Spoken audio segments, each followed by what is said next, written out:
Hi, this is Phil, and I'm here to tell you all about the Capes and Lunatics Patreon. Get early access to all of our interviews, including the monthly Chichester chats with writer and comic book legend D.G. Chichester, new episodes of classic Capes and Lunatics shows, including The Quantum Zone, This, That, or the Third, and many, many more specials, all completely uncensored. Access starts for $3 a month, full video when you pledge $5 a month. Check out the link in our show notes, or go to patreon.com/CapesandLunatics. Hope to see you there.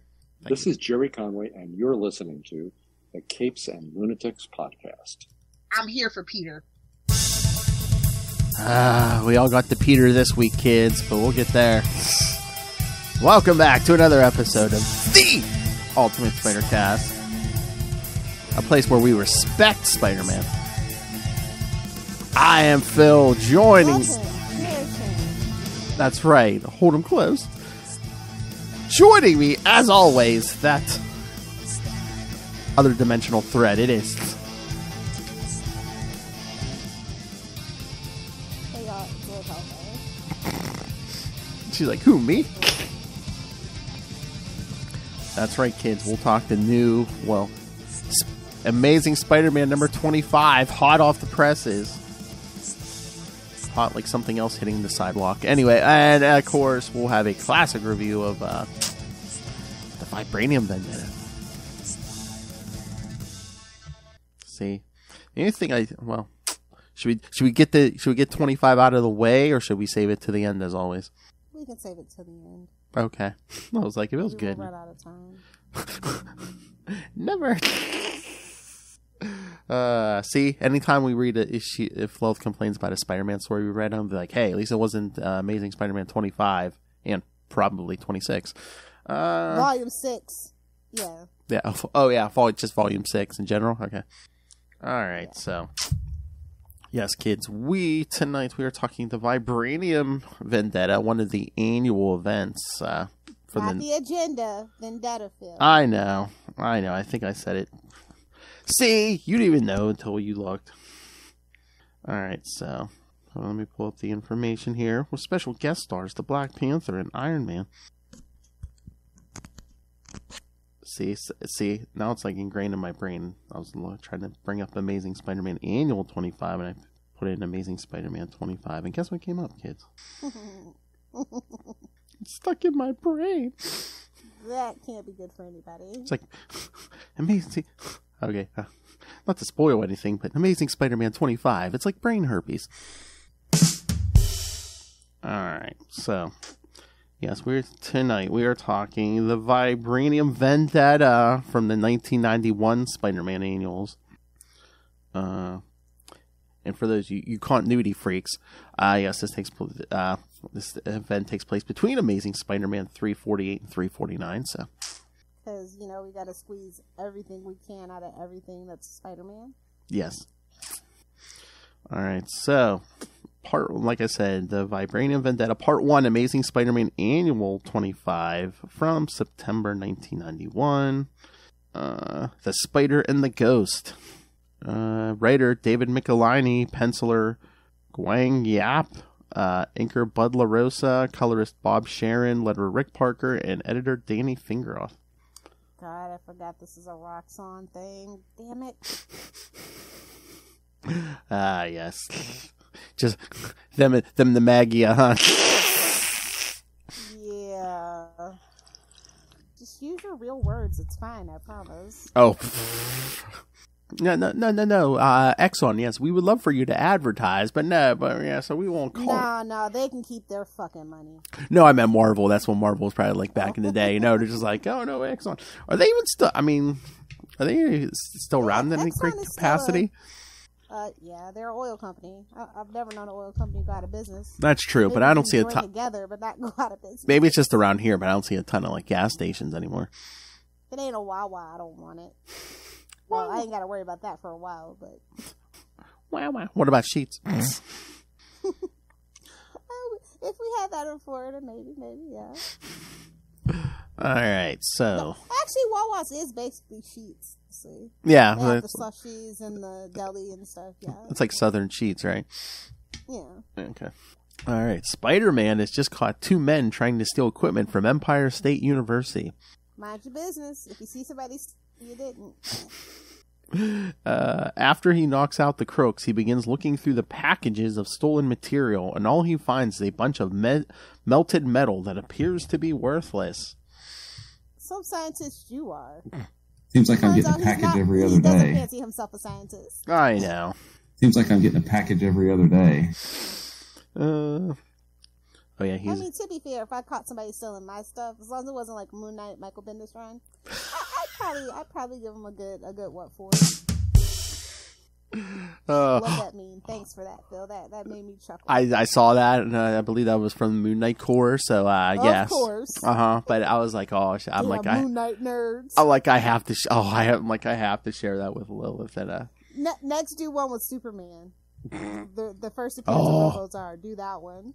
Fight me, Moon Knight nerd. Oh my god, you know, it'd be the funniest meme we could create. Be like, oh, I'm gonna leave a flaming bag of something on someone's doorstep. Should I use Bendis' Moon Knight run or his Superman run? Bendis. He's like, what did I do? He's like, Done enough, sir. He's like, I didn't rate Amazing Spider-Man 25. Take it out on me. Bendis. I love how we're roasting 25 before we even get to 25. It's just a sneak peek. Just a taste, kids. Just a taste. That could be. That maybe the end of the year. Once we get the whole thing, maybe that could be a Patreon exclusive. Lilith gets drunk and just rips on Amazing Spider-Man Volume 6. Do you want me to take the whole half of the 2024 off?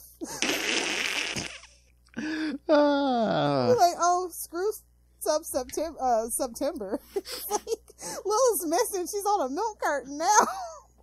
Phil's over the edge. Oh, remind me to tell you something after we're done. Well, I'll make you an official offer type thing, but okay. Before the wall crawler can learn anything else, he is interrupted by the campus security guards. As he tries to explain that he wasn't stealing anything, he is interrupted by Arthur Dearborn. He's a menace! J. Jonah Jameson was right! He's a menace! Oh my. Like he's the first person to thwip all over our college campus. Arthur Dearborn, an employee of the Roxxon Energy Corporation. Well, you already know he's a villain. He explains nobody was stealing anything and that these materials that were being experimented upon by the university under a Roxxon grant. He explains that the two men worked for his company and would be pressing charges if he didn't agree that the scene didn't look suspicious. Spider-Man meekly departs from the scene. As the web-slinger leaves the scene, he heard about the experiments because he is a student at ESU and he is supposed to take pictures for the Daily Bugle for Roxxon's big press conference the following day. Can Peter get a real job? Whoever takes over Spider-Man, I'm sick of it. Peter needs a real job. I know. Can he be a professor? Can he do something? Well, I mean, that way his unexplained absences and stuff, teachers' assistants do all the real work when you're a professor. If you know, you know. Yeah. But, I mean, again, he had a job as a high school teacher for a while. He's worked in science labs. Let's give him, again, when's the last time Peter had a job? Let's not get carried away and give him a whole nother Spidey Corporation arc. Let's not get carried, but let him have a real job. I'm sick of it. You people have heard me rant and rave about that marriage. When's the last time Peter had a real job? A job, any job. Well, I guess supposedly he's working for Norman at this point, but I mean that's basically just that's hey, all fake. That's fake news, bud. Just come play Spider-Man with me. That's all. He's just his sugar daddy. Like, can we all just stop playing the game? That's his sugar daddy at this point.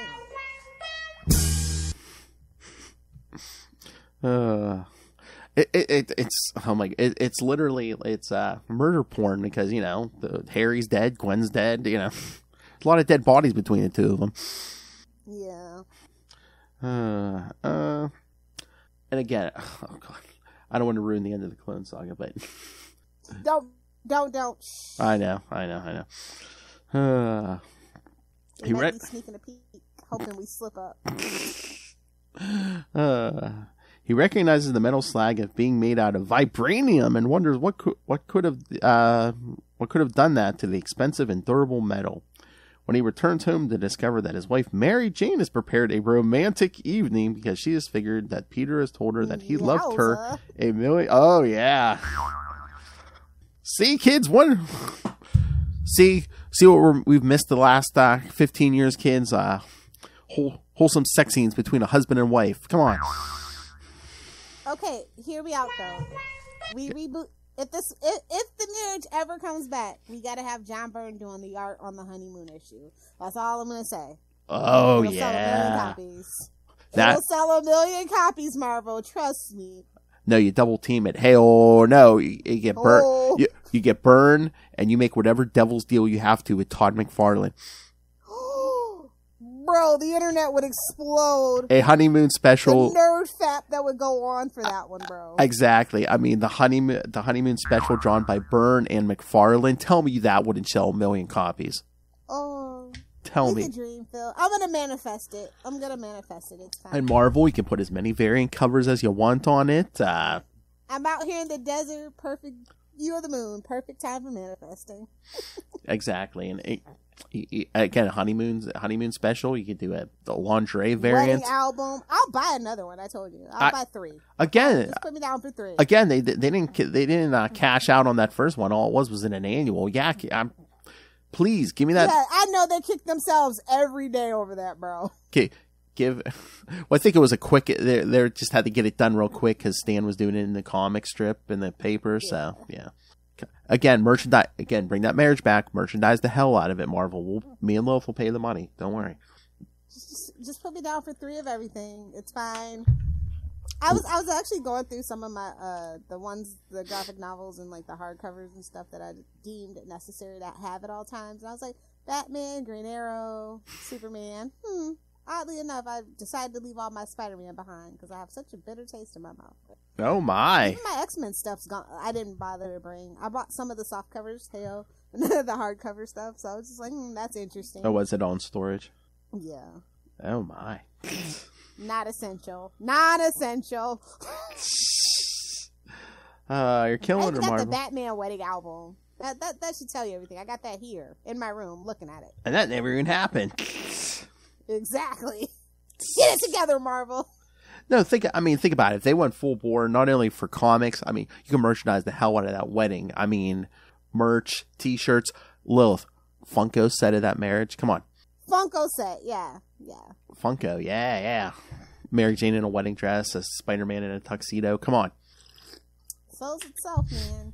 I mean, they could even have like the Seinfeld, where they have like the mini moments. They could have like Aunt May and Aunt Anna and Chrissy could come back. We could just make a whole thing of it.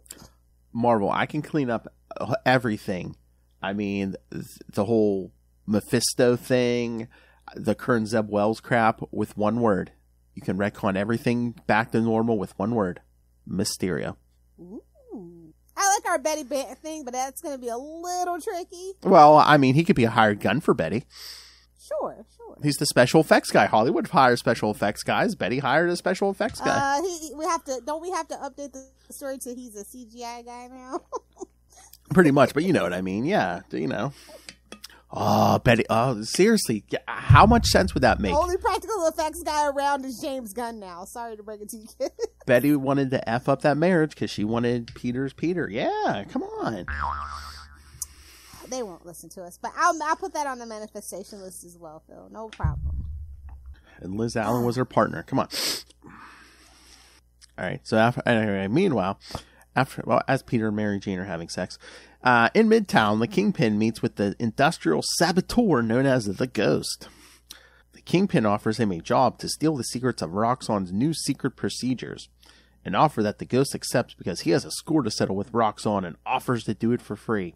Everybody should have a score to settle with any oil company, but that's not my business. Oh, especially I don't know that I should be rooting for the Kingpin, but especially Roxxon. I mean, that's another supervillain factory. Come on. Yeah. However, the Kingpin considers what in real life. Oh my. However, the Kingpin considers what the Ghost may do against him in the future and decides to plan for that contingency. The next day at Empire State University, Peter Parker... Wait, he told me to shoot you!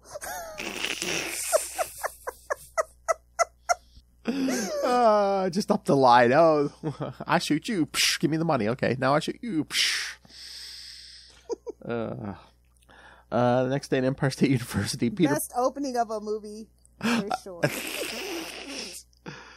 Peter Parker finishes an assignment for Professor Evan Swan and is on his way to the Roxxon press conference. Swan. Early 90s, kid. Wow. Early this is 90s. Really old, yeah. This is one of many attempts of Peter's to go back to college. Yes. They just love animal themed people around him. I don't. Oh my god! Read today's issue of Iron Man. It's so funny. It's a flashback to like when Iron Man was wearing that, the Silver Centurion suit, and like him and Emma Frost are going at it, and she like mind controls a bunch of villains that come at him, and it's basically a bunch of Spider-Man villains because they're like, yeah, all their names are pretty much on the nose what they are. It's like the Rhino, Hydro Man. They're like, you kind of know what they are. You ain't got to figure out much. No. Because Iron Man's fighting him. He's like, I'm fighting like a kid's rogue scholar. Well, he's not wrong. As we mentioned last week, I've just been kind of really thinking about it. Like, yeah, I don't think it's as kind of as I thought it was.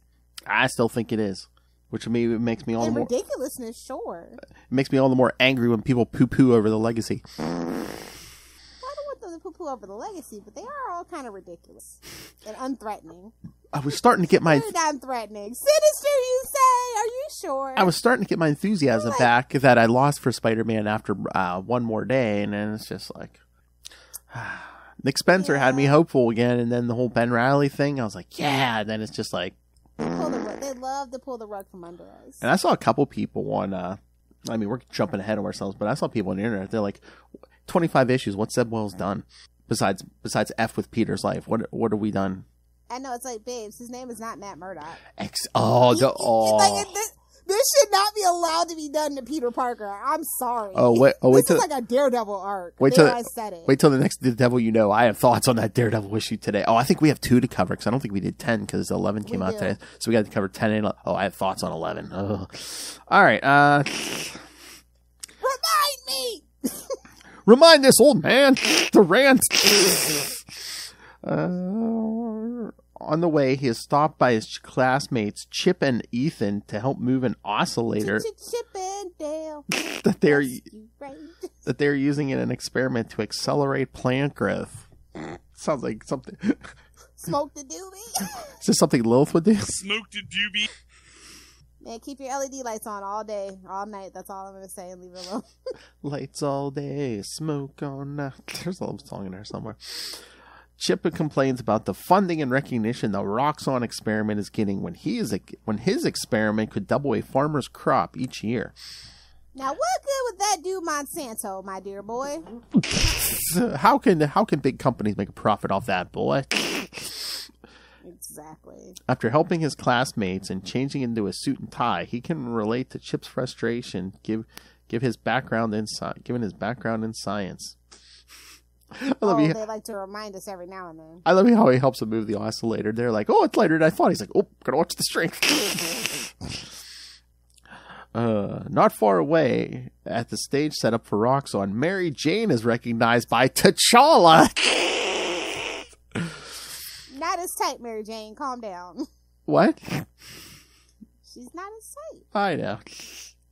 Who is surprised to be recognized by Roy. Oh my god, are they saying T'Challa's a Secret Hospital fan? Oh, he totally is. You know him and the Queen spent some afternoons watching it. That's all I'm saying. If you know, you know. I could tell you stories. I had an X-Man. We just do the things we do, and then we lay in bed and watch it.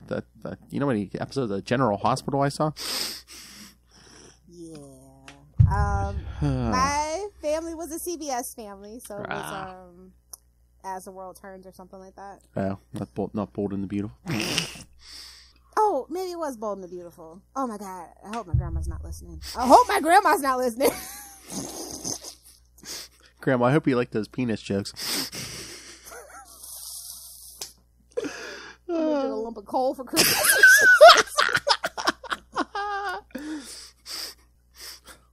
Grandma, I swear I'm innocent. It was that white kid. I know. I swear. It was Eve Heavenwater, wasn't me, You know I'm not married. It's not married broad. No, come on. you know what a penis looks like. What do you mean? Whoa! Of course, I'm not married. I've never had intercourse. Come on.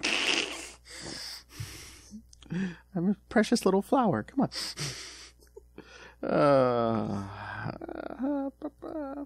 Yeah, she does not recognize intercourse. I recognize intercourse. Thank you, Robo Charlie. What was I going to say? Are we at Iron Man? As they talk, they witness Iron Man arrive on the scene, which worries T'Challa, who secretly worries about why Tony Stark came as his alter ego instead of himself. Mind your business. Because he is Iron Man. No, I think is this the point where he's paralyzed and he needs the armor to walk, or it's either that, or when he does get the chip put in, then the Mars brothers sabotage it, and then it's like killing him. So he's either dying or he's paralyzed. That's why he's in the armor, kids. No, it's just ego. Don't worry about it. Oh no, if it was ego, always ego. No, if it was ego, he would come as Tony Stark. Come on. I figured he'd get laid, but easier if he was Tony Stark, not Iron Man. You don't know how many ladies want to bang a robot, obviously, but it's fine. That's for the Patreon. Or invent their own, eh, Lilith? I recognize. Somebody somewhere is gonna fund this research. Damn it! Lilith's like, oh, it's time again. It's time again, Joe Manganiello robot. I recognize intercourse. His thoughts are interrupted when Mary Jane's husband, Peter, snaps a photo of the pair together. Peter apologizes for taking advantage of a photo opportunity. T'Challa understands, pointing out one should always take advantage of opportunities if there is no harm done.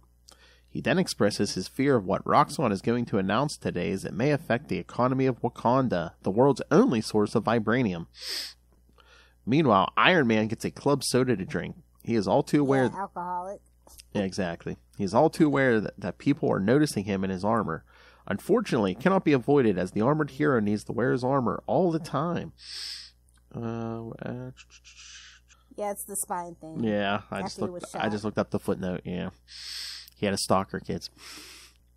Well, that's what you want to call it. Well, spurned lover, perhaps, in the subtext, but that's none of my business.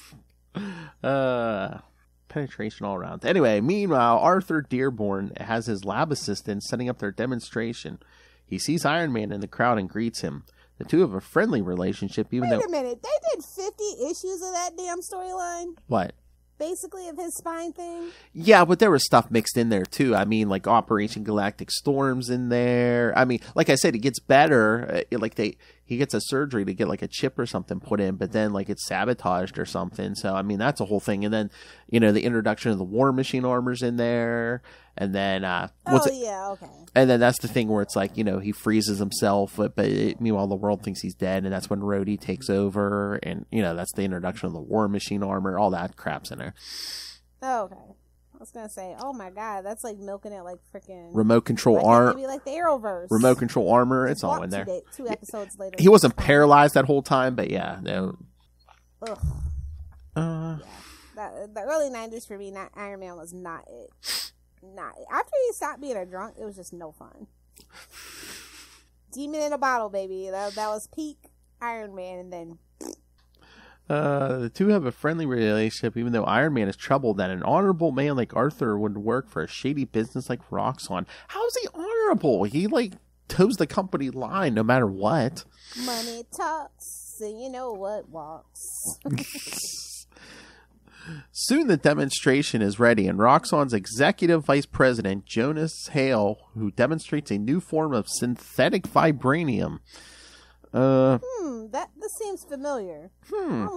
Looks like somebody's doing a synthetic vibranium story in 2023. Oh my. This demonstration involves a guard trying to shoot Hale through a thin sheet of the material. The audience is shocked when the bullet bounces harmlessly off the material. He calls this synthetic material New Form and announces it as a boon for businesses, offering an affordable alternative to genuine vibranium. The demonstration is interrupted when some Roxxon employees report an incident in the lab. Jonas excuses himself and asks Arthur to join him. There he learns that one of the scientists had made the mistake of wearing a metal watch around his wrist, and the new form melted it into his wrist. Hale is furious, reminding the scientists that they were all warned not to wear metal in the lab. He then orders the injured man to be discreetly transported to the Roxxon building downtown for treatment. Arthur expresses his concern regarding the safety of new form. Jonas agrees that new form can degrade into a material as similar as the metal-melting Antarctic vibranium. But Okay, I feel like this is a case of, it's the exact opposite of, gamma rays, right? Not enough explanation, way too much explanation, it still doesn't make sense. Yikes. Lilith wants more science on her fake metal. Okay, No, I want less. I don't give a crap about it, honestly. But assures that this could be avoided when the material is bombarded by microwaves. Satisfied, Dearborn departs the lab, leaving Jonas with the scientists. Hold on, I lost my place for a second. Hold on. One of the scientists. I know, my screen just, I was on the, backup stories. Not the backup stories. Like here we go. Of Spider-Man. Yeah. Outlaw Justice. Ooh. It is Silver Sable though, but it has Rocket Racer. But it's Robert Farrell, to be fair. Yes, it's not Harry Osborn movie. Willow the Wisp. No. No, absolutely. Prowler? Come on, it's 1991. We got some Silver Sable butt shots. Come on. I know, but everything else brings it down. Like I said, to be fair, it has Silver Sable, but also to be fair, Rocket Racer and Will o' the Wisp. So what are you saying? Silver Sable's butt brings it up? Yes. Hey-oh. Here we go. It's like you mentioned Sandman. He was right there, but okay. Well. And also Uncle Morty. Oh, yeah, that story annoyed me. Sorry. Yeah, we don't have to cover any of that. Alright, damn screen. Alright, we're gonna have to start treating Phil like an old man and printing them out for him. Where's my... I guess me and Danielle will be going in on a walker this year for Christmas. Shut up. When one of the scientists points out that new form can be deadly if used before it can be properly stabilized. However, all Jonas is interested in is the massive profits that he will reap before any disaster happens. Wow. What science fiction is this? A oil executive only worried about profits? Besmirching! Oh, Lord. And again, kids, if this isn't crazy enough, meanwhile in Colorado... Ultron coming through. An army of guardsmen are transporting Ultron 13 to the vault for containment. Feigning unconsciousness. A robot is feigning unconsciousness. Ultron manages to use his control over electricity to overload his shackles, blowing up the prisoner transport. Ultron gloats over his escape. Among the wreckage, he finds the remains of a newspaper report about new form and decides that he will take it to make himself more powerful than ever before. Uh-oh, Shaggy. This is not good, kids. After his defeat in Avengers West Coast 68. So close. Beat me to it, damn it. That's all I heard when I saw that foot. I remembered the story, but I saw the footnote. I'm like, all I heard was, so close. Back in New York City, Spider-Man returns to Empire State University, wondering what melted the metal being hauled off ESU property the night before. He is not the only one who doesn't think that Roxxon isn't on the level, as the Black Panther has also arrived to investigate the situation. Agreeing to work with each other, the two heroes spy in the window into the lab. They witness as the ghost passes through the wall and begins killing the scientists and setting up charges. Spider-Man tries to catch the ghost in a web net, but the villain turns intangible when it passes harmlessly through him. As Spider-Man dodges blasts from the ghost's gun, allowing the Black Panther to ambush the villain. Outnumbered, the ghost turns invisible, leaving the two heroes to deal with the explosives. Recovering the bomb, Spider-Man quickly covers them in webbing so they explode harmlessly. When the ghost tries to attack Spider-Man from behind, Hale, the hero's spider sense warns him, and he is able to land a blow. Nice. Yes, so. Try to donkey punch me now, bitch. That's exactly the appropriate use of that drop. Yes. Hearing the tried to ghost them, and Anyway, Arthur Dearborn decides to go and investigate. Back inside, Spider-Man and the Black Panther decide to use their enhanced senses to their benefit. They shut off the lights, leaving the Ghost blind. However, their plan fails when Dearborn enters the room and turns the lights back on. The Ghost... Damn it, Dearborn! Damn it, kid. The Ghost uses the opportunity to take possession of a computer that controls a beam projector. When the Black Panther ends up in its range, Arthur pushes him out of the way and is seemingly incinerated. However, the blast has triggered Dearborn to transform into Centurion, who vows to kill them all. Yeah. Yeah. Yeah. So, thoughts? Yeah. This was so convoluted and so extra. It's like, hey, look who's here. Black Panther and Iron Man. Yeehaw! Pew, pew. It's a 90s annual event, Lilith. When wouldn't it be? I know. I'm surprised. He's trying so hard to justify it, bro. I'm surprised they didn't rope the Iron Man annual into this, since Black Panther They didn't. had other plans for that annual. I guess, yeah. Oh yeah, he might be in an Avengers event, yeah. Yeah. Because at this point, Black Panther didn't have his own book. Shockingly, he does not have that many volumes. Shockingly. Yeah. Kind of like Luke Cage, sensing a theme here, but it's none of my business. Well, once you got a movie, now we're pumping out on volumes. Convenient. Once they really, black people like this too? Cool. Well, no, I mean, what's the same thing? I mean, who's looking for Guardians of the Galaxy before a movie? Those books. So, I mean, actually, Black Panther sales in the comic books did go up just because everybody devoured everything Black Panther. Yeah. But nobody was really checking for Guardians of the Galaxy comic books. Like I said, I was too scared to read the third volume when I saw Bendis' name attached to it. So I was like, I'm gonna skip that. I was gonna read it, and I was like, no. Yeah, don't steal that off the porch either, kids.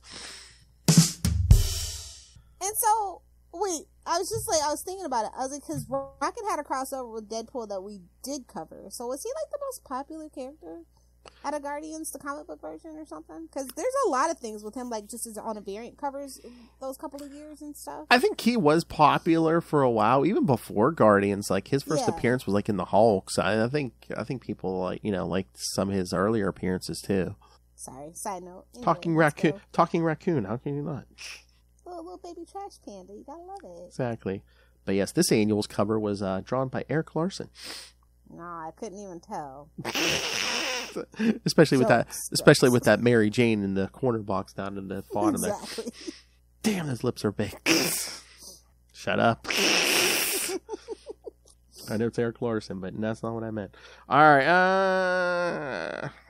Is there a link to the next annual, or I'm gonna have to type it in? It should be. You should be able to. Oh yeah, there it is. The adventure continues. The story continues in Spectacular Spider-Man Annual 11. Yes, Vibranium Agenda Part 2. Why this had to be 3? I have no idea. Because there was 3 Spider-Man books at the time. I know. The story does not justify 3 parts. But yeah, but again, we duh. Why do you think The Amazing Spider-Man was Part 1? We could boost the numbers on the Spectacular and Web Annual. Come on. Well, definitely the Web needed it. I don't think Spectacular needed it. Yeah, I don't know. But again, Amazing's always sold more than all the secondary books. Of course. They did give us Outlaw Justice Part 2 in this one, at least, though. Yes. Art by so nice of them. Art by Eric Larson and Terry Austin on the cover. Look at that Kingpin at the bottom corner cover. I know, it makes me giggle every time. So he's smoking a doobie. The Ghost in the Machine. Again, writer David Michelinie. This time, penciler and inker Marie Severin. Good for her. Get your shekels, baby girl. Yeah, I think the team's the same. It's just, this time Marie Severin took over pencils and inks. The Ghost has broken into an underground lab at Empire State University to distill a formula for synthetic vibranium created by the Roxxon Corporation. This has put the industrial saboteur in opposition with Spider-Man and the Black Panther. Their battle was interrupted by Roxxon's Arthur Dearborn, who transformed into Centurion. Centurion. That's a hell of a name, bud. It's a hell of a costume. I've seen worse. Yeah, I mean, I was gonna say, it looks like a giant. Looking at you, turn of the century. Oh, what? Are you saying a giant manly mustache is not a good costume? How dare you?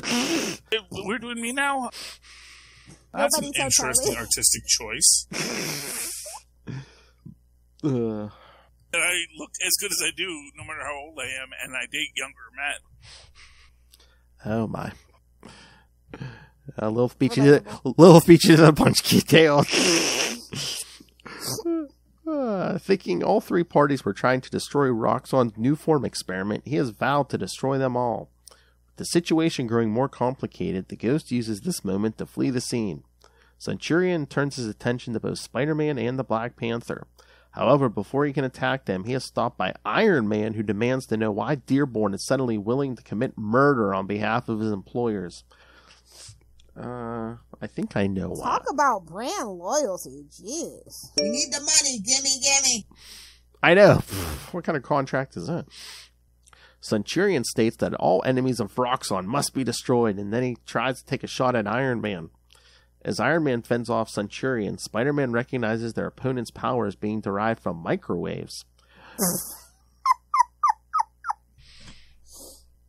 Why was a chimichanga heating up on his head or something? It's cold in the middle. Hey, spotting a nearby we're talking enough about your heart, okay? Spotting a nearby microwave projector, Spider-Man turns it on Centurion, causing him to revert back to Arthur Dearborn. A little sad whistle. I don't know who's worse, Arthur Dearborn or Centurion.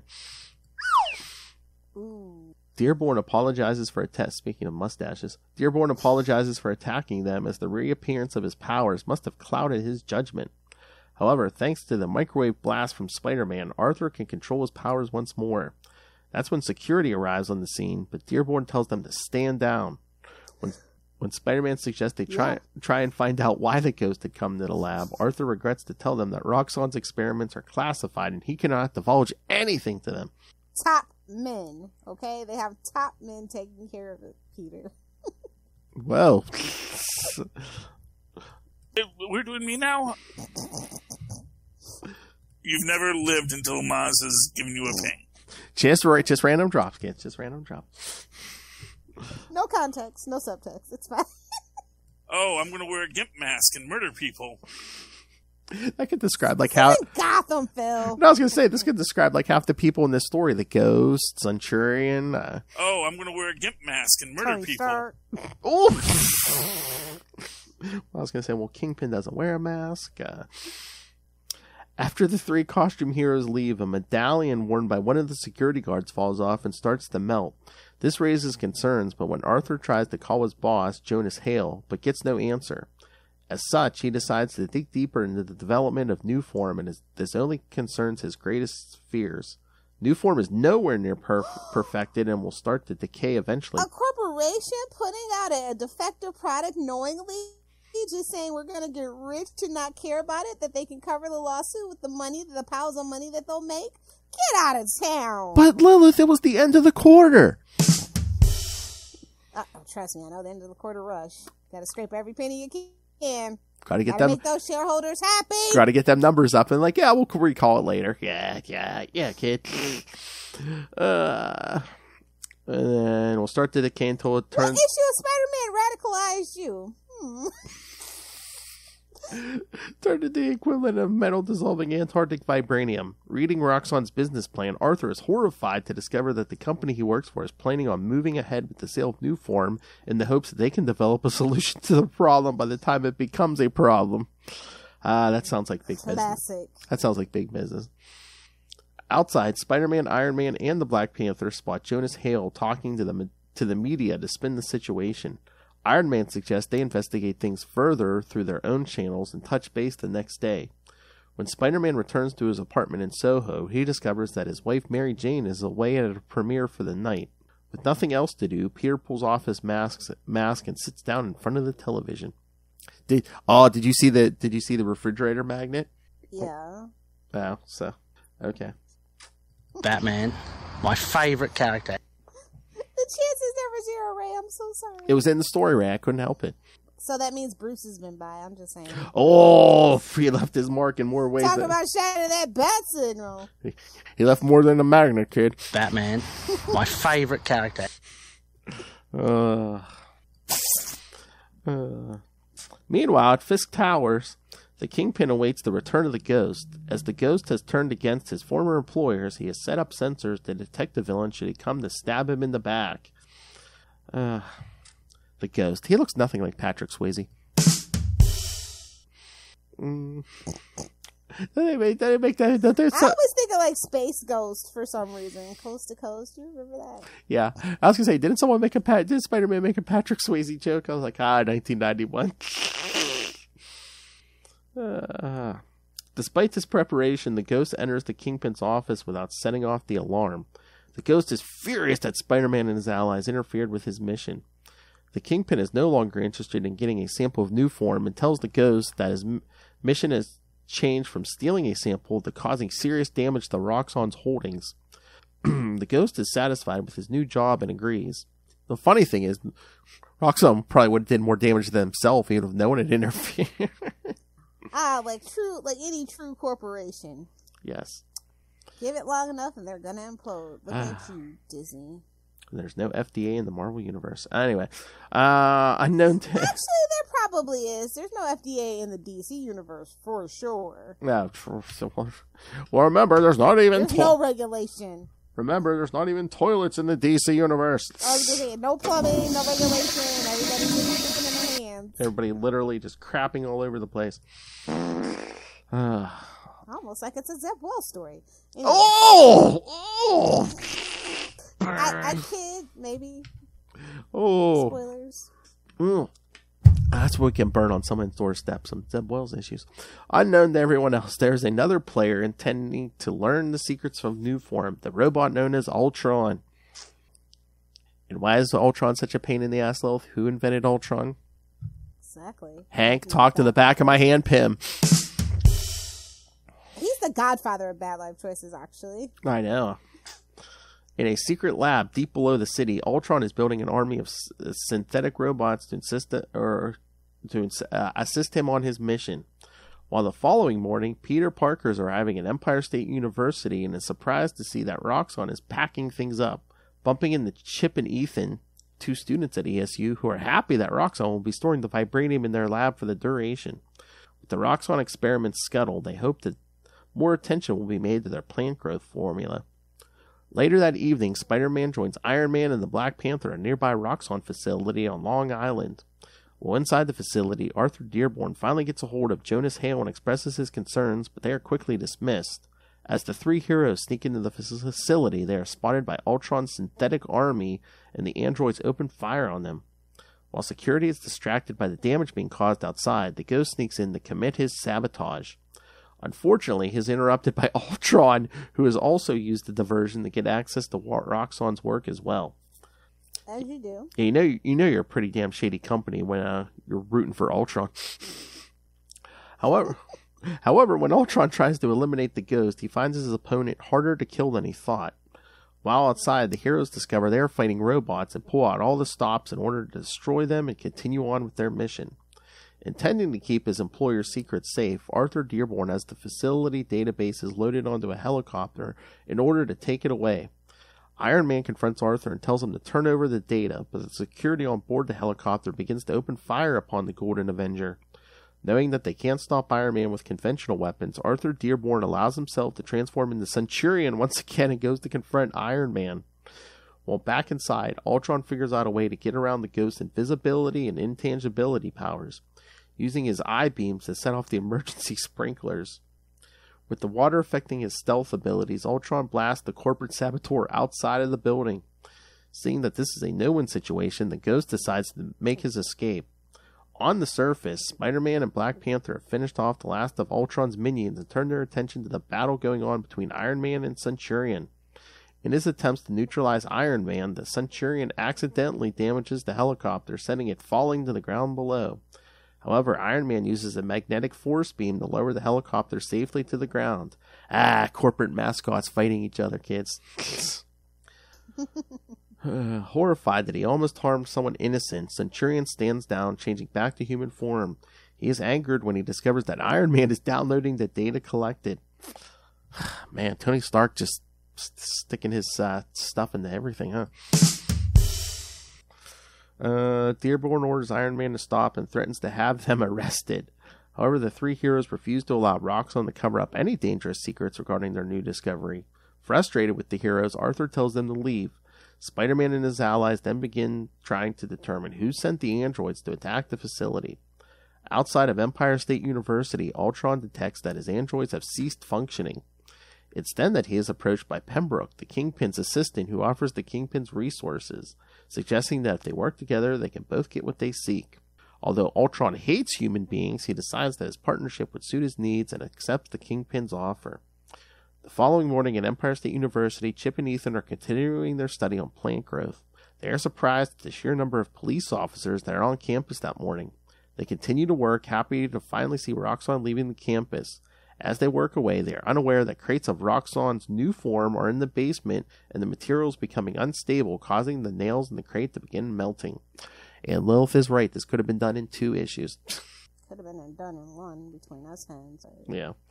But again, given enough, if they wanted enough space, yeah, this middle one is filler. Absolute filler, yeah. Yeah. And then Silver Sable and some guys did something. Silver Sable in a skin-tight outfit and some guys did something, yeah. All right.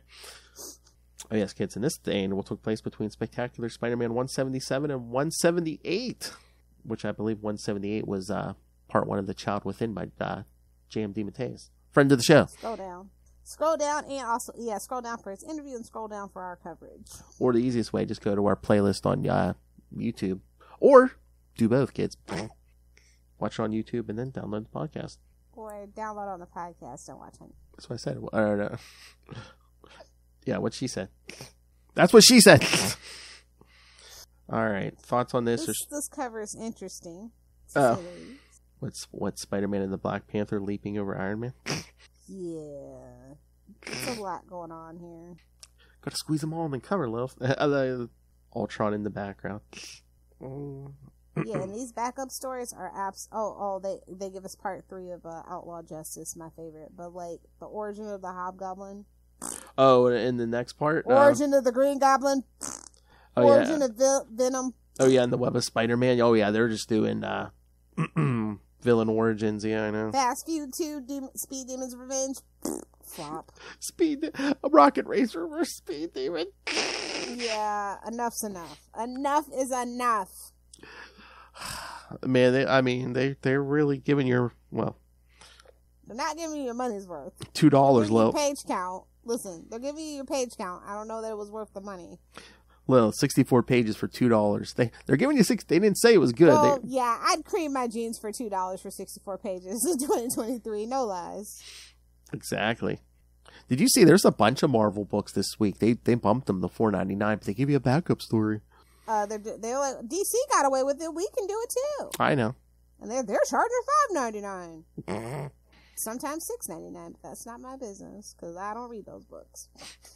All right. So yeah, the last part's Web of Spider-Man Annual 7. Oh, look at Spider-Man. All right. Does this make sense? He has Ultron in a chokehold.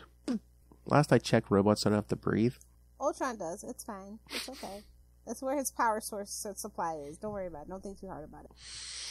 No. We know where Ultron's power supply is. We do. It's in his prison purse. It's in his prison purse. Because Hank Pym is a freak. All right. Web of Spider-Man Annual 7. Poor Janet. Hey, the Machine and the Man. David Michelinie, of course. Guang Yap is back as penciler from the first part, and inker Bud LaRosa. So that was such filler. Because it's like you got a different artist for the second part. It was filler. Oh my God! Did you even look to see who wrote that Speed Demon story? No, I didn't. I just assumed. Your favorite creator, Tony Isabella. Oh. She's like, the pieces are coming together. That explains it. I mean, You know, there's only like probably like maybe 6 or 7 issues that he's ever written that I've actually even cared for. So, I mean, what accomplishment of his can you trumpet except for like creating Black Lightning and causing that whole chaos? Yeah. What did he? What did he? Didn't he do something for Marvel? I know, That was in like a I know in the first. 70s he did some early issues of like Johnny Blaze Ghost Rider. I didn't know that. He might have worked on some other stuff, but I mean, yeah, again, so famous I can't even remember him. I'm just saying. I mean, he's a. And between us hands, I think he didn't even get paid for Black Lightning, the TV show. Oh yeah, well yeah, I think I vaguely recall an interview him vetching about it. So, well, I know he was like complaining about like like their rocky marriage at the beginning of the series and stuff, and just the other stuff, yeah. Or maybe about him being older because he's like, yeah, he's being a young man. It's like, no, it's fine. Scooter from Living Single is fine. Donna's boyfriend from 90210, he's fine, man. Oh He's my. fine. Arriving at the Kingpin's office tower incognito, the robot known as Ultron has come to listen to a proposition from the mobster. So a robot and a mobster walk into a bar. Since they are both after Roxxon Oil's new synthetic vibranium new form, the Kingpin offers to finance Ultron's operation to obtain the material to upgrade his body. In exchange, the Kingpin asks that the robot turn over a sample of new form for a scientist to examine and replicate. Although Ultron dislikes the idea of working for a human, the robot agrees, willing to do what it takes to get himself further to his mission to wipe out humanity. Who is this, Lilith Hellfire? While at the Manhattan branch of Stark Enterprises, Iron Man, Spider-Man, and the Black Panther go over the data they collected on new form. Oh my god. Alright, guys, we have to stop Lilith Hellfire from creating synthetic sex robots, because then she will not need humanity. I barely need y'all now, so. That's what I'm saying. If she's down there to... It's not even, I don't even need synthetic metal. I just need a better synthetic skin. Oh my. That's the hard part. Hey-o. That's the hard part about creating a sex robot? Truly. You're welcome, Justin. There's not much information since Arthur Dearborn severed Iron Man's connection to the Iron Man's download. What they can ascertain is that there is something about the synthetic vibranium that is unstable. The Black Panther is insistent that they stop Roxxon from marketing the material since it will affect Wakanda's lucrative export of vibranium. Iron Man warns the Panther that they must proceed with caution as Roxxon can be a deadly foe to have. The Armored Avenger also wonders who was responsible for sending the androids that attacked the Roxxon facility earlier. I wonder... At that moment, Ultron has returned to his secret lab where he begins mass-producing a new army of androids to assist in his capture of the new form. Meanwhile, Peter Parker returns to Empire State University to attend classes, intending to meet with the Black Panther and Iron Man later. Walking the halls, he stops by the lab where his classmates, again, Chip and Ethan, continue to work on their experimentation with plants. Peter is bemused when the two scientists argue over the details of their findings. Peter finds that he cannot get his mind off the Black Panther and what he might be doing. Yeah, it's you and Mary Jane. Suddenly, he realizes that the Wakandan someone has price here. The Wakandan prince may be planning to attack Roxxon on his own. And isn't he a king at this point? At Roxxon's New York office, T'Challa pays a visit to Jonas Hale, revealing that he knows that there is something wrong with New Form. He warns Hale to halt production or he will use all of his diplomatic power to stop Roxxon from producing more. Hale calls T'Challa's bluff, prompting the prince to leave. Jonas then calls security and orders them to neutralize T'Challa. However, these guards are no match for T'Challa's superior fighting skill. He's given a last-minute assist from Spider-Man, who had come to make sure T'Challa didn't get into more trouble than he can handle. With the battle over and no way of tying the attack to Roxxon, the pair agreed to return to Empire State University and see what Iron Man has found for them. Meanwhile, Iron Man arrives at Empire State University where he meets with Arthur Dearborn. He asks Dearborn to tell him anything he might know about New Form. However, they are interrupted by the arrival of military forces who have come to secure the building where New Form is being held. Suspicious, Dearborn checks with Jonas Hale to verify the order and learns that the paperwork was faked. This discovery comes too late, and the soldiers surround the building in a force field. When the soldiers attack Iron Man, he blasts one of them with his repulsor rays, revealing it to be an android.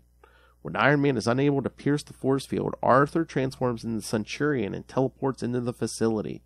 He arrives just as Ultron digs his way up into the basement storage room in a massive digging device. Centurion is stunned by Ultron, who grabs a crate of new form and flees back into the tunnel. Recovering from the attack, Centurion discovers that the crates have easily broken apart because the artificial vibranium has turned into anti-metal and melted the metal components. By this time, Spider-Man and the Black Panther have arrived on the scene. Comparing notes, they have deduced that the Kingpin is the only one capable of organizing the phony paperwork.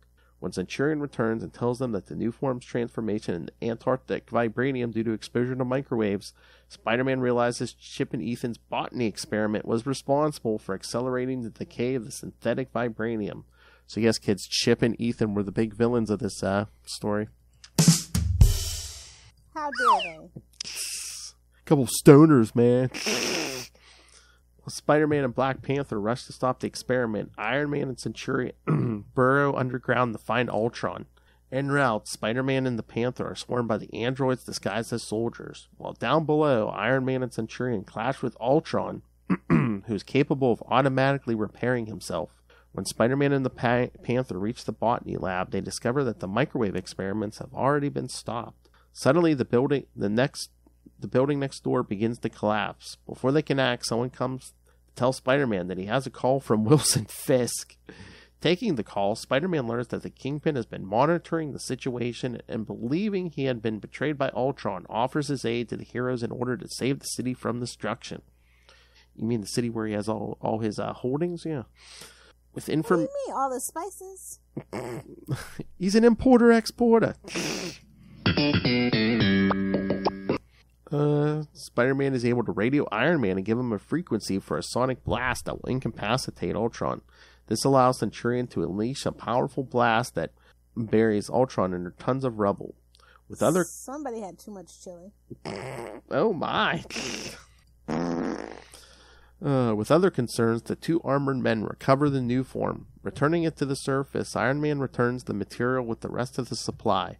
The heroes deduce that the only way to destroy the new form is to transport it into the Earth's core, where it would be incinerated. However, Centurion refuses to teleport the material there since he is a Roxxon employee and cannot bring himself to destroy property that belongs to his employer. Yeah, get those lips right on that ass, kid. With no other choice, Iron Man burrows deep down to the Earth's core and blasts a tunnel, sending the new form falling into the molten core, destroying it. In the aftermath of the crisis, the authorities have arrived on the scene to clean up the mess. Also arriving is Jonas Hale, who feeds Arthur Dearborn a story claiming that the imperfections in new form were kept a secret by a rogue faction within Roxxon. Much to Iron Man's disappointment, Dearborn buys the story without question. With nothing left to do, Spider-Man decides to head home so he can spend some quality time with his wife Mary Jane. Thoughts? I mean, at least we had Mary Jane. Yes. Yeah, this story was utter filler. Nonsensical filler. Especially the middle part. It's kind of fun, but kind of like it gets bogged down in its own like mechanisms of the story. And we're like coming up with flimsy excuses why Ultron would work with the Kingpin. Exactly. It's like what happened to the Ghost? They were like, oh, we got the fan pages back. They don't like him. I mean, I could almost buy the Ghost working with Kingpin, even though I don't know if he would work for a guy like that. But, you know, Kingpin's a rich man. I don't know if he'd work for him. But Ultron's completely out there. You know, his fuses are shortened. It's fine. He's not making the most sense. Oh, that's true. He is a Hank Pym creation. Exactly. Well, I guess we're at that point. Yeah. Okay, let's talk about the variant covers at least first. Let me get mine pulled out. Hey. Shut up, Philip. You know, it's funny that the first the text page at the beginning where it like sums up everything, and then it's it's basically this is Mary Jane's side of what happened last issue, and then the last sentence says this is her story. The minute I read this is her story, all I heard was yeah. But that's not fair. I like Law and Order. So, yeah. I mean, the story basically is, we see it from Mary Jane's point of view. Peter, when Peter got sent back without her, and she's stuck in that other dimension with Paul. Yeah, and we get the explanation for the kids. Yeah, they find the kids. They're not their biological kids, so, I mean... Thank God, I was going to say, I didn't think they were in that dimension that damn long. Well, again, time moved quicker in that other dimension, but at least they didn't go to that point where it's like, oh yeah, they slept together, so... Yeah, although it's kind of implied. Yeah, but... Especially after she makes the jackpot comment, I'm like, oh yeah, that tiger's definitely hitting the jackpot, bud. After that page, it was kind of implied. Yeah. But yes, the internet was not kind to this issue, nor should they be. And then even later on, after he gets her back and Mary. Oh yeah, that's a nice cover. I don't know if it might. I was gonna say I knew there was a Gwen one. Yeah. Yeah, but this one is that one's my favorite one. That is a good one. Yeah. So, yeah. They had some really good covers. They had 12 of them. The Mickey Mouse Avengers one, I didn't understand. They're probably just doing. They're probably just doing Disney character variants. It has nothing to do with anything, probably. Yeah. Yeah, I think it's to celebrate Disney's 100th year. But I'm just yeah. And it's they're saying it's maybe a what if or something. And that's so that's so weird to me. I mean, I get the variant doesn't have to do anything with the story, but it's when you put an Avengers cover on a Spider-Man book, it's yeah, that's gonna make me just keep going. Yeah, you're just gonna confuse people. It's is this an Avengers book? Are the Avengers showing up? Keep the mouse out of my Spider-Man. Shh. Don't piss off the item. It's kind of a bittersweet thing, right? We get a big issue all to do with Mary Jane, but she's with Paul. And at the end, it's he can't be with you. And then the villain's oh yeah, ha ha ha ha, Scarlet Woman must die. Such a waste. Such a waste of 25 issues. I know. Teasing that. It's man. How did he get away with making it a cliffhanger in 25 instead of actually resolving it? I'll never know. Because, I don't know, enough's enough. Is 26 going to be oversized too, or? Yeah, that's what I'm saying. It's already oversized. I know. And you still couldn't get to the freaking point. I know. And then, once... He's not going to kill Mary Jane, bro. And then, I hope not. There's no way. Although, did you see they're keeping it hush-hush, the details, but there's a issue coming out May 31st called Fallen Friend, and people are like, oh, is that going to be the Mary Jane funeral issue and stuff? And there's no details. No, there's no details about, it doesn't even say anything Spider-Man. It's just, it's Fallen Friend, because people were first theorizing that was going to be was Bucky going to get killed or something, and Captain America, but then it's that would make my freaking decade, bro. I know, but it's what's the point of bringing it back? Anytime somebody says Fallen Friend, I'm just are we talking Assassin's Creed? What's going on here? If you know, you know. But now everyone's is it going to be Mary Jane, or, oh my god, if they did kill Norman, would they call it Fallen Friend? I don't know. No. Well, I wouldn't play anything past Seb Wells. But no, that's just the Peter being petty, because after Mary Jane basically dumps him, is he's still throwing fists at the Fantastic Four and stuff, and it's yeah, really? I mean, I get him being. But he did have a point. He's I tried to ask you guys for help. I told you it was urgent and I needed help, and you guys told me no, so I did what I had to do. Yeah, exactly. And I was well, he's got a point. We even said as much when we were covering that. I mean, I don't like the way he said it, but I mean, Captain America pretty much defended him. Yeah. Even after he punched him in the face. $5 for Fallen Friend? It's probably going to be oversized, but yeah. See? So, I mean... this 25 was just a waste. Such a waste. And again, the whole thing with her saying, oh no, I'm staying with Paul and stuff. That's what the other point the internet had, where it's you know what? You really could have, really committed to the relationship with this, because to her, she was in that dimension for almost 4 years. She could have been that could have been the strength of their love, where it's oh yeah, I knew you were going to come back for me, even if, because time moved differently, even if it was years, I knew you were coming back for me. I believed in you, Peter. Again, modern comic book writers literally hating the fans and hating the characters. Or not getting trying to subvert expectations. Because enough's enough. I don't know what they have against that marriage. I in my opinion, it made the character like better. we were just saying, I would literally buy like the honeymoon, 3 of the honeymoon issue, 5 of the wedding album. Like, just shut up and take my money. How hard is it? Merchandise the hell out of it. Of 100 make million. A big event. Hell, you can make it a whole year-long event for all I give a crap. Exactly. 100. You could do wedding and honeymoon variants. Engagement. We could do engagement. Engagement, wedding, honeymoon variants all year. Yes. Exactly. Again, they're just missing out on so much money. Marvel, just give us the wedding. Again, you can merch it. You have our permission. Just monetize the whole damn thing, but just do it. So, like, I'm just to be devil's advocate, like, in comic book telling, especially modern comic book telling, right? Everything's like really serialized, and they're allowed to take their time to build things up. But I think 25 issues because we're writing for the trade to build this up. Yeah, and again, I mean, they were doing that's too much, and they were doing like 2 issues a month, but that's still a year. Yeah, or at least a year. And like I said, it's like such a bittersweet thing that we get this whole Mary Jane issue. She's being brave. She's being supportive. She's just a great person, even under this incredible like stress. And Paul's bland and whatever, but so is Peter, low key. Like, take away Spider-Man, and he is really bland. So that's her type, Yeah. And he's smart, and he likes, he's somewhat of a scientist himself. Like, she has a type. I get it.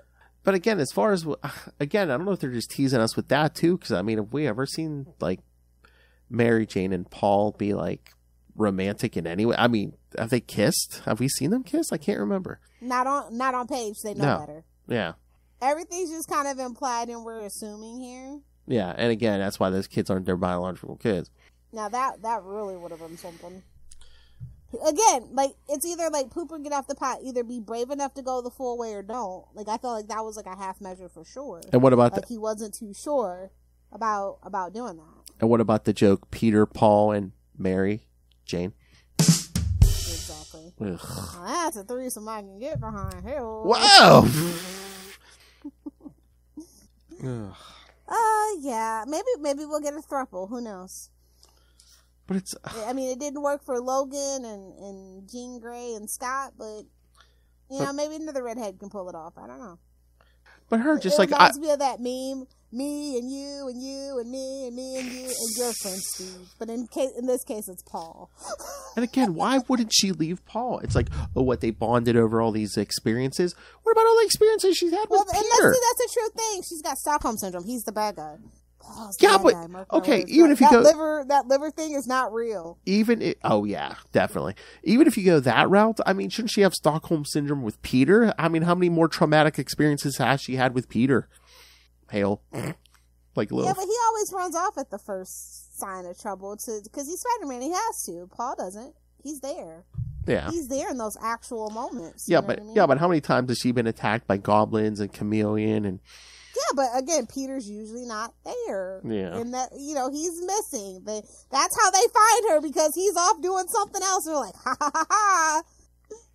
I know. So it's a whole thing. Like, I can see where he was coming from, but it was just not executed well. It definitely took too long to get to this point. And like, Paul is so bland. Like, I could understand if he was like saying like another Flash Thompson or something like that, like something exciting. Yeah. But like, dude is bland as milk and toast and rice. Mm-hmm. Just like, jeez, man. Okay, so if they're not killing off Mary Jane next issue, what is the most shocking thing in 50 years that could happen? Thruple. We're getting a thruple. Marvel's not that interesting. Or Peter dies to sacrifice himself for Mary Jane. That makes, but it's not going to happen though, because they've already solicited 27 and 28, and I think we're pretty sure Peter's in them. So, well, I guess Mary Jane's dead then. Not that I hear, because she'll be back. Give me as many fallen friend issues as you want. She's coming back. Yeah. I mean, they're at least teasing that death because people will literally ride in the streets and not pick that book up if she doesn't come back within 2 or 3 issues. She can't be gone more than 6 months. No. Like, he literally probably already has Mary Jane's return there, which makes it even cheaper. You know what I mean? Like, it's such a catch-22 if you're trying to, if that's indeed the route they're gonna go. And that cover for the next, maybe they reveal that it's Uncle Ben. I don't know, man. And that cover for the next issue, Uncle Ben is Mephisto confirmed, bro. Yeah, I mean they're copying that original Gwen Stacy cover for the next issue. It's like, who are they going to kill? I mean, come on. Okay, if you're going to kill someone, you want to shock? Let's kill Aunt May. Come on. Let's kill Captain America. They won't. They won't. But J. Jonah Jameson, I mean, they're not doing anything with him. Yeah, his podcast. He has pod faded. His podcast is a flop. Seriously. He's not working for Rob Southgate anymore. He quit podcasting. Why did your eye drift over to my box? But yeah, they're I've got fatigue. I've got Amazing Spider-Man fatigue. For the obvious reasons we don't want Mary Jane to get killed. I mean, they're telegraphing it so much. If they do kill her, it's going to be like, well, you've been telegraphing it for 6 months. No crap. Yeah, that's what I'm saying. Like, it's so weird. It's like almost obviously obvious that they're not going to do it, but they are going to do it. So you're just like, if they do it, it's like, bro. And if they don't do it, then it's like, that's not shocking, I guess. Like, what is even left to be shocked by? Like, we've literally seen it all. I mean, we all thought that we would have the marriage back by now. You know what I mean? I know. That would have been the shocking thing to do. Let them be married again. Yeah, and because they're really teasing that death because now they kind of have Peter's like in a relationship with Felicia, and it's are they just like, oh, see. Yeah. Fallen friend with benefits. I mean, I would be. I mean, not as pissed, but I would still be mad if they killed off Felicia too. Oh yeah. Oh, no. What if they do kill Aunt May because Aunt May finally sacrifices herself for somebody to go be with her stinky old husband? I mean, that would turn... But we haven't even seen Aunt May, so, I don't know. That would turn stuff around. I mean, maybe that would undo that Mephisto deal for Aunt May. Like, literally, it's like the undoing of because we lost the marriage because of her... Zeb, you could turn that whole thing, or you could turn this whole thing. You could be the hero. It's too late now. It's been written for months. It's too late. I know. All we can do is speculate. Like I said, when's the last time we even saw Aunt May? Like, what, 10 issues ago? 12 Every so issues? often he talks to her, I mean, on the phone or something. It's just like, okay. But, like, actually physically seeing Aunt May, I think it's been at least... I told you, that's the other thing. No marriage. I mean... Our supporting cast, no friends, no nothing, man. No job. I mean, that's the other thing. Giving Peter a job. He's a bum. Peter Parker's a bum under Zeb Wells, bro. Giving Peter Parker a job and not working for Norman Osborn, giving him a job gives you that excuse to bring in supporting cast like Jameson and stuff. Or Joy Mercado, Nora Winters. I'm dying for Tombstone at this point, Ray. Like, can I get that arc back? That's fine. What the F? Hammerhead? Anybody? I know. And again, there's that theory that, I think Bleeding Cool had it like, well, maybe Norman's going to die. Okay, here's what I'm thinking. No one cares about Norman. And that's not shocking. He's been dead before. Twice? 3 times? I guess. I mean, unless they make it stick for a while. But it's like... Well, think about this. It stuck for a while last time, bro. I think either way you go with the death of Norman, it's going to satisfy people because one, you're either going to be like, if he sacrifices himself to save Peter and Mary Jane, you might be like, oh, well, he's redeemed himself for all his past crimes. Or you'll be like, okay, well, he's finally paid for killing Gwen. And then there's the third part. That's not shocking. I know. But then we run Zeb Wells out of town. It's not the most shocking. Someone else. It's not the shock. Bro, how many Spider-Man writers have we run out of town consecutively? We kind of ran Nick Spencer out of town. The guy before him. I didn't have a problem with Nick Spencer. I mean, a lot of people did though because of that. Yeah. That whole villain thing. Yeah. But I mean. Yeah. Watch it, Zeb. You might be one of those, and we never saw his name again. I mean, the shock value isn't what they'd advertise, but if it is Norman who dies, I mean... I'd be happy. I mean, and again, it coincides with Gwen's, the 50th anniversary of that whole thing, so... Yeah. Oh, maybe... Smart, though. Remember when we used to say... To be fair, I don't think they're that smart. Maybe Norman goes off the bridge this time? I'd love to see it. Just to be quite frank, I'd love to see it. I don't think, like I said, I don't think there's anything that they can do to shock me in a Spider-Man book anymore. Honestly, if they kill Mary Jane, it's like, okay, whatever. We've already had a Avengers die before. And again, yes, it's Mary Jane, but technically we've already. And again, pound that point home. It's like if they kill her, one, we don't want that, but two, I mean, you've been telling us, you've been pretty much teasing us, you're going to be doing it for the last 6 months, so it's no surprise. Yeah.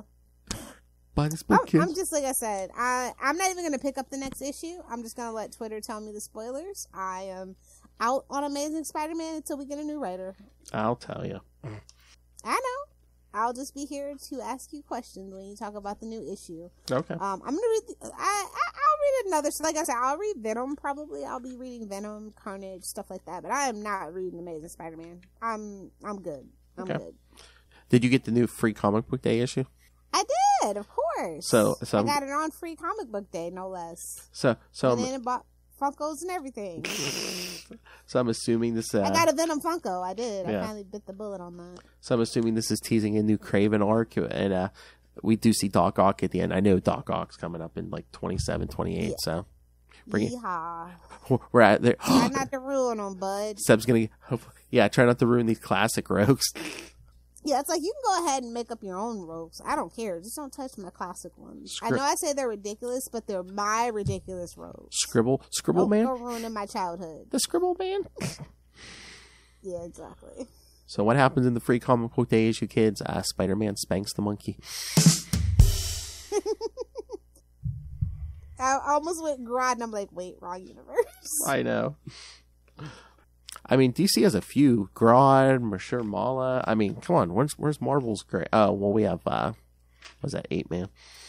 Yeah, well. Yeah. Yeah. Once again, so good, I forgot. Oh, Lord. And then there was the other backup story with, like, I guess a Golden Age symbiote. But the last story, I mean, again, they're also promoting the Ultimate Invasion coming this summer. So are we merging the regular Marvel Universe and the Ultimate Marvel Universe? I mean, low-key, we already kind of did that. I know. I guess we're making it official. Like, we quietly did that. I guess now we're going to make it a big deal, like, 10, 15 years later or whatever. Well, 20? Has it been 20? Cha-ching. I mean, they stopped printing those books, but then I think, what was it, during Secret Invade, I mean, not Secret, that last Secret Wars, where we basically brought Miles over. I think that was kind of the official. Yeah. Gave Molecule Man a cheeseburger.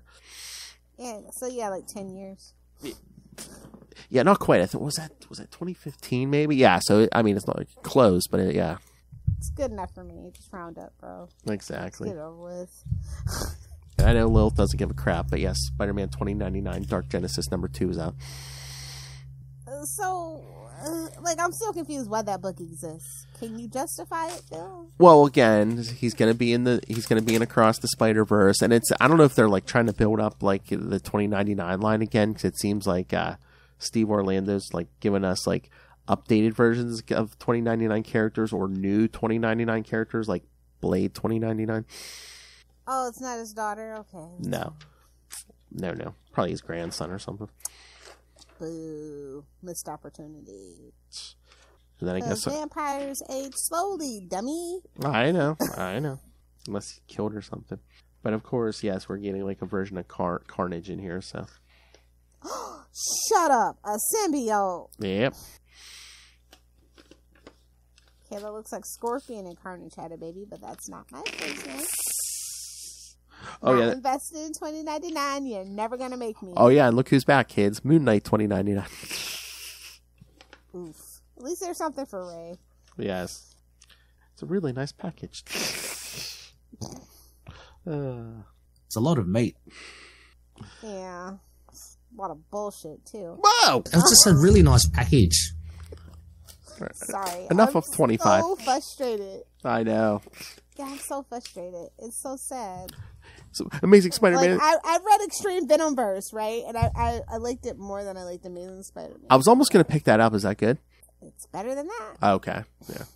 Oh, and then just not really related, but don't forget to pick up Rogue and Gambit #3 if you haven't. I did pick it up. There's also Spider-Gwen Shadow Clones, which the art is really nice. The story, it's okay.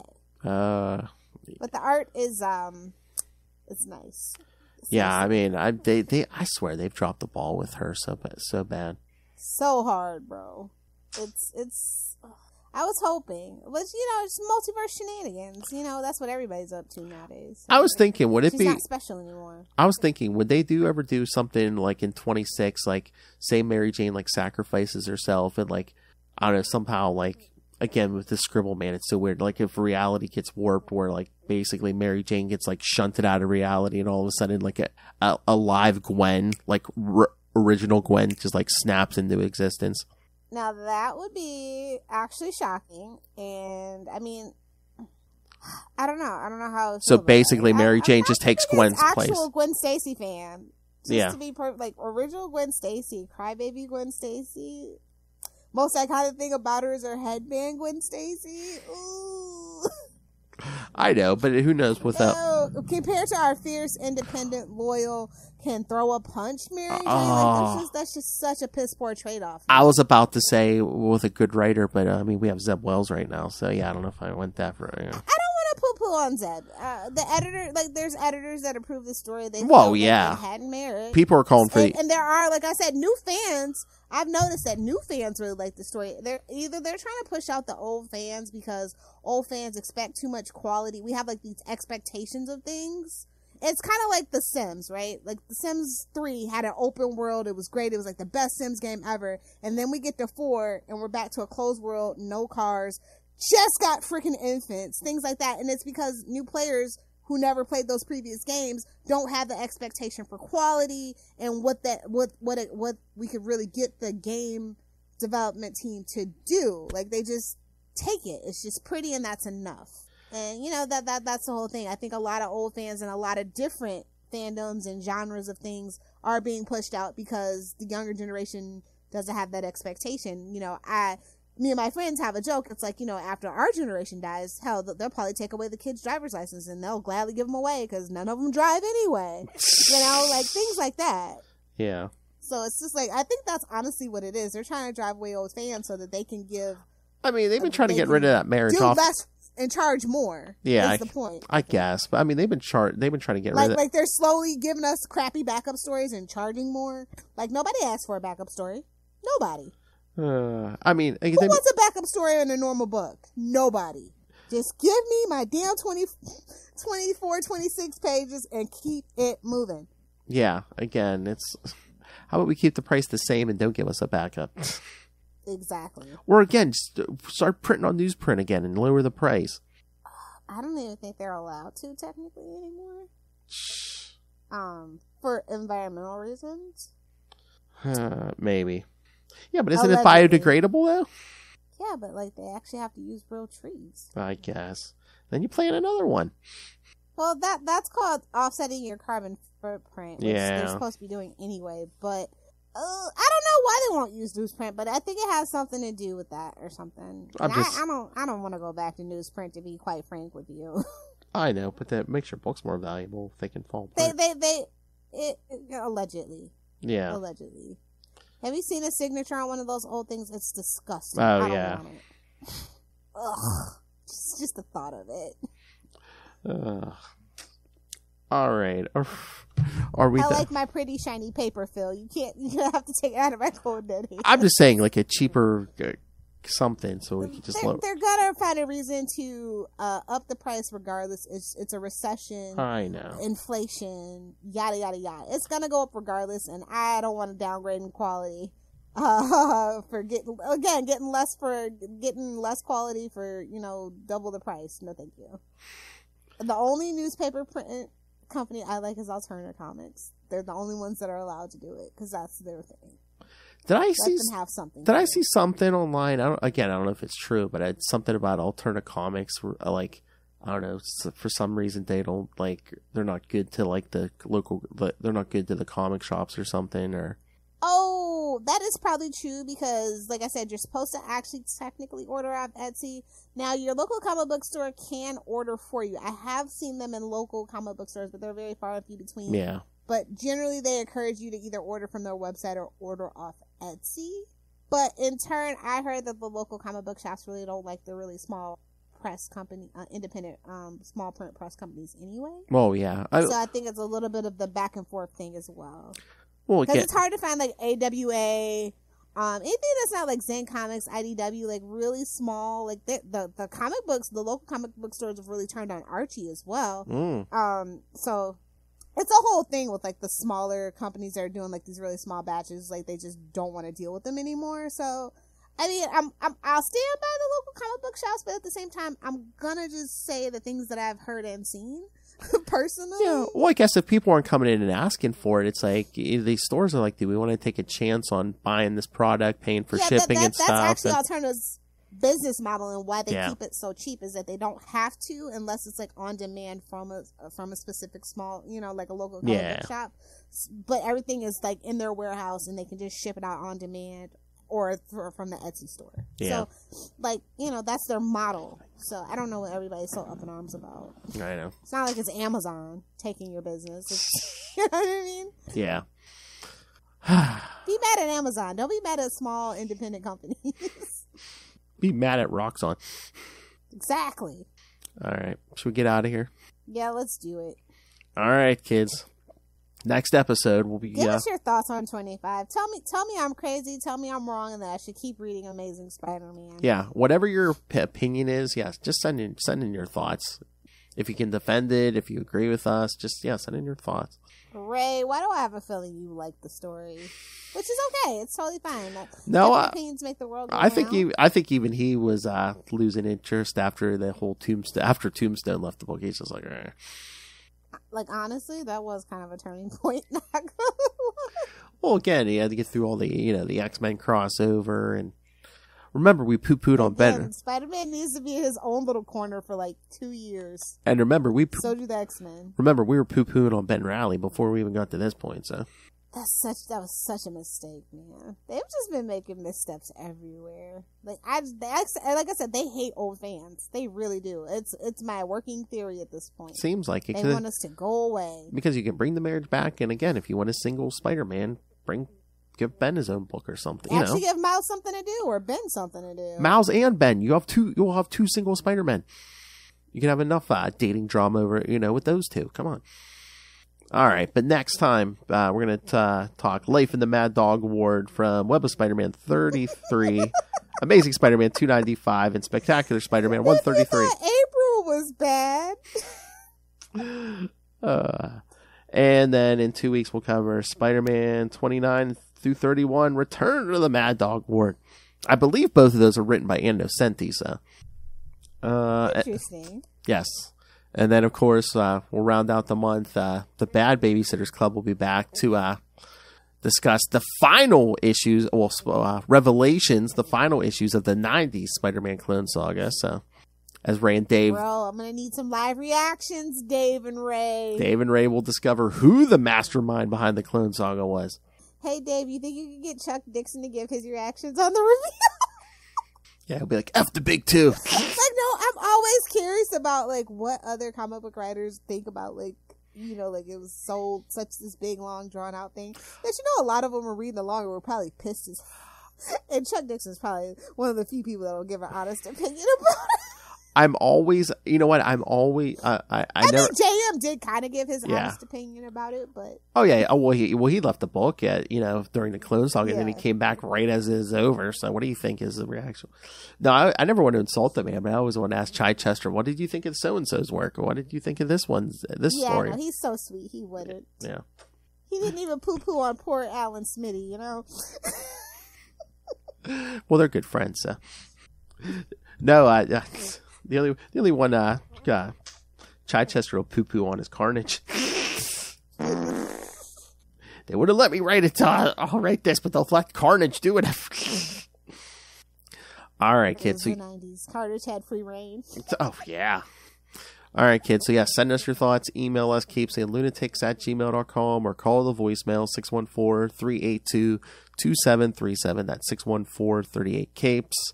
And remember, you can find all things Capes and Lunatics, episodes, social media, merchandise, the Patreon. Please subscribe to the Patreon so you don't miss 4 months. Do you like to be bullied? Well, become a part of the Patreon elite and get bullied. And, yes, come join us for 4 months of a Heroes Reborn summer as Lilith. Oh yeah, it's gonna be actual torture porn, guys. It's gonna torture me with Heroes Reborn. As Lilith gets drunk and reviews Heroes Reborn with me. Alcohol recommendations, quickly, children, quickly.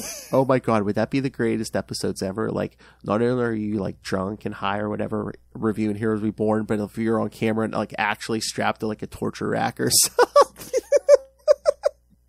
As Phil just keeps narrating the worst story ever told. And then Captain America, no! Oh, you're gonna subscribe to the Patreon to see Lilith Hellfire in a torture rack. In a Hannibal. It could be worse. It could be what is that? Heroes Reborn Revisited, the Return or whatever. God. It could be worse. See here. See, I actually picked that up on Free Comic Book Day for $2, the whole set. You got ripped off. I know. I wanted my $1.50 back. See Lilith in a Hannibal Lecter mask. She's like, no. Just roll me in, yeah. She's like, I'd rather be getting poked with hot pokers than review this. No. At least it's only 4 months. Yes. Again, it's only once a month, too. It's not like I'm hitting with you every week. All right. So, yes, kids. So, yes, please subscribe to the Patreon and Lilith Hellfire if people want to talk to you about good comics, bad comics. You can find me on Facebook if you want to be Facebook friends. Because I'm old now, so it's okay. You can be my Facebook friend. It's the only social media I have, guys. I'm old curmudgeon. I love it. I'm basking in it. Either do the 6 or do the 9. Can you imagine, kids, if your grandma said that? Don't get fingered. Well, Danny was kind of responsible for that Vibranium ultimatum, so wow, appropriate. True. Editor. That's true. That's true. That's a handful. We were busy boning. Peter wishes. Somebody's Well, in that first Amazing Spider-Man, he was busy boning. It's all rape and murder, I'll tell you that. Peter's a sad boy now. Peter's damn near an incel under Zeb Wells, bro. This is worrisome. Oh yeah. This is current Spider-Man. It's all rape and murder, I'll tell you that. He's a bum! J. Jonah Jameson was right. He's a menace. Somebody's muffin's getting buttered. That ain't my business. I mean, come on. I think I said it's Peter's business because it's Mary Jane's muffins is getting buttered. Wow! Like I said, I mean, where's our wholesome '90s comics with those two getting frisky? I wonder if my wrist is ready for that. My wrist is ready to throw this damn issue in the bin. All right, kids. Yes, come back next time. Issue 25 is going to put us in the Mad Dog Ward. So, yes, come back next time. We'll all be in straitjackets. And again, when 26 comes out, I'll tell Lilith what happens. And you. Yes. All right. But until then, swing on back. Thwip, thwip, thwip. Right in the trash. Someone stop this Zeb Wells before he murders another franchise. Good night.